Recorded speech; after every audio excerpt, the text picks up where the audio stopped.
Hello guys welcome to new blog आयो भजनी सन्चै हुनुहुन्छ होला भनिसन्छु छु। आज चाहिँ होलिडेको छुट्टी दिएको छ। आज साथी हामीहरू आज सब घुम्न गइरहेको छौँ। हेर्नु होला हाम्रो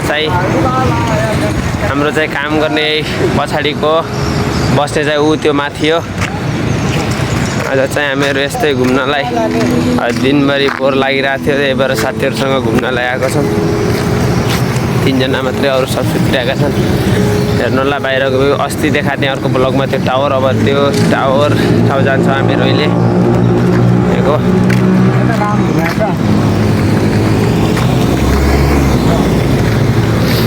नेपालको किर्तिपुर छ नि त्यस्तै ठाउँ देखाउँछ अहिले।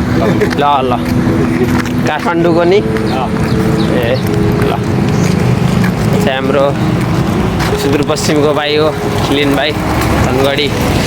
उतै म चाहिँ साढे पानीको। यो भाइ यो चाहिँ मधेसको होइन, यो के खानु खुवाउनु खालु भन्ने तामाङ हो। यो अरू चाहिँ थाहा भएन। यो भाइको र हाम्रो घर चाहिँ अब यतै हो।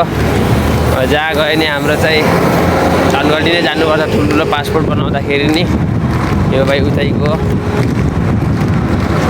आज चाहिँ मौसमले च्यालेन्ज गरेको छ मेरो साथीलाई। आज चाहिँ साथीले के भनिरहेको छ हेर्नु, पुरै बब्बाल भ्यू छ पुरै। हेर्नु टावरको नजिक जाँदैछौँ, यस्तो छ भ्यू। अब केटाहरू नि भिडियो बनाउँदैछन्। अब चाहिँ क्यामेराम्यान होइन, यो भाइ चाहिँ क्यामेराम्यान हो।